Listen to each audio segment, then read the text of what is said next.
श्रीधर अगर चाहते तो प्राइवेट जेट खरीदते, लेकिन उन्होंने खरीदी साइकिल। वैसे भी अगर किसी की कुल संपत्ति 18,000 करोड़ रुपए की हो तो 300 करोड़ रुपए के प्राइवेट जेट विमान खरीदने पर ऑडिटर भी एतराज नहीं करेगा। और जब पैसा अथाह हो तो फिर मुश्किल ही क्या है। यूं भी लक्ष्मी जब छप्पर फाड़ कर धन बरसाती है तो ऐसे फैसले किसी को खर्चीले नहीं लगते। शायद इसीलिए एक खरबपति के लिए जेट विमान खरीदना ऐसा ही है जैसे किसी मैनेजर के लिए मारुति कार खरीदना। लेकिन जोहो कॉरपोरेशन के चेयरमैन श्रीधर वेम्बू पर लक्ष्मी के साथ साथ सरस्वती की भी मेहरबानी थी, इसीलिए उनके इरादे औरों से बिल्कुल अलग थे। प्राइवेट जेट खरीदना तो दूर, उन्होंने अपनी कंपनी बोर्ड के निर्देशकों से कहा अब कैलिफोर्निया से जोहो कॉरपोरेशन का मुख्यालय कहीं और ले जाना चाहते हैं। श्रीधर के इस विचार से कंपनी के अधिकारी हतप्रभ थे, क्योंकि सॉफ्टवेयर इंडस्ट्री के लिए कैलिफोर्निया के बे एरिया से मुफीद जगह दुनिया में और कोई है ही नहीं। गूगल, एप्पल, फेसबुक, ट्विटर या सिस्को सब के सब इसी इलाके में रचे बसे फले फूले। पर श्रीधर तो और भी बड़ा अप्रत्याशित फैसला लेने जा रहे थे। वे कैलिफोर्निया से शिफ्ट होकर सिएटल या ह्यूस्टन नहीं जा रहे थे, वे अमेरिका से लगभग 13,000 किलोमीटर दूर चेन्नई वापस आना चाहते थे। उन्होंने बोर्ड मीटिंग में कहा कि अगर डेल, सिस्को, एप्पल या माइक्रोसॉफ्ट अपने दफ्तर और रिसर्च सेंटर भारत में स्थापित कर सकते हैं तो जोहो कॉरपोरेशन को स्वदेश लौटने पर परहेज क्यों है। श्रीधर के तर्क और प्रश्नों के आगे बोर्ड में मौन छा गया। फैसला हो चुका था। आईआईटी मद्रास के इंजीनियर श्रीधर वापस मद्रास जाने का संकल्प ले चुके थे। उन्होंने कंपनी के नए मुख्यालय को तमिलनाडु के एक गांव जिला टेंगसी से स्थापित करने के लिए 4 एकड़ जमीन पहले से ही खरीद ली थी और ऐलान के मुताबिक अक्टूबर 2019 यानी ठीक 1 साल पहले श्रीधर ने टेंगसी जिले के मथला मपराई गांव में जोहो कॉरपोरेशन का ग्लोबल हेडक्वार्टर शुरू कर दिया।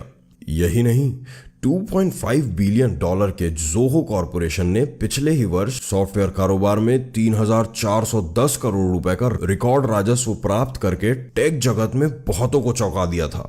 स्वदेश क्यों लौटना चाहते थे श्रीधर अमेरिका की किसी एजेंसी या बैंक या स्टॉक एक्सचेंज के दबाव के कारण स्वदेश नहीं लौटे। उन पर प्रतिस्पर्धा का दबाव भी नहीं था। वे कोई नया व्यवसाय भी नहीं शुरू कर रहे थे। वे किसी नकारात्मक कारण से नहीं, एक सकारात्मक विचार लेकर वतन लौटे। उन्होंने कई वर्ष पहले संकल्प लिया था कि अगर जोहो ने बिजनेस में कामयाबी पाई तो वो प्रॉफिट का एक बड़ा हिस्सा स्वदेश में निवेश करेंगे। कंपनी के मुनाफे को वे गांव के बच्चों की आधुनिक शिक्षा पर भी खर्च करेंगे। इसी इरादे से उन्होंने सबसे पहले मथलाम पराई गांव में बच्चों के लिए निशुल्क आधुनिक स्कूल खोले। कंप्यूटर टेक्नोलॉजी के जानकार श्रीधर गांव में ही जोहो विश्वविद्यालय भी बना रहे हैं, जहां भविष्य के सॉफ्टवेयर इंजीनियर तैयार होंगे। फोर्ब्स मैगजीन में दिए एक इंटरव्यू में श्रीधर बताए हैं कि टेक्नोलॉजी को अगर ग्रामीण इलाकों से जोड़ा जाए तो गांव से पलायन रोका जा सकता है। गांव में प्रतिभा है, काम करने की इच्छा है। अगर आधुनिक शिक्षा से हम बच्चों को जोड़ें तो एक बड़ा टैलेंट पूल हमें गांव से ही मिल जाएगा। इसीलिए मैं भी बच्चों की क्लास में जाता हूँ, उन्हें पढ़ाता भी हूँ। मेरी कोशिश गांव को सैटेलाइट से जोड़ने की है। हम न सिर्फ दूरियां मिटा रहे हैं, न सिर्फ पिछड़ापन दूर कर रहे हैं, बल्कि इन शहर से बेहतर डिलीवरी गांव से देने जा रहे हैं। प्रोडक्ट चाहे सॉफ्टवेयर ही क्यों ना हो, श्रीधर बताते हैं। तस्वीरें जाहिर करती हैं कि श्रीधर बेहद सहज और सादगी पसंद इंसान हैं। वह लुंगी और बुशर्ट में ही अक्सर आपको दिखेंगे। गांव और तहसील में आने जाने के लिए वह साइकिल पर ही चल निकलते हैं। उनकी बातचीत से, हाव भाव से यह आभास नहीं होता है कि श्रीधर एक खरबपति सॉफ्टवेयर उद्योगपति हैं, जिन्होंने 9,000 से ज्यादा लोगों को रोजगार दिया है, जिसमें अधिकांश इंजीनियर हैं।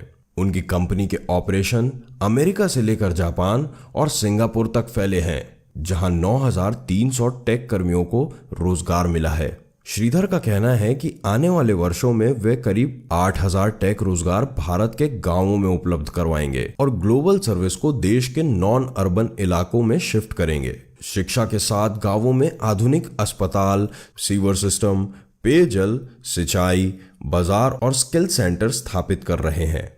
जननी जन्मभूमिश्च स्वर्गादपि गरीयसी।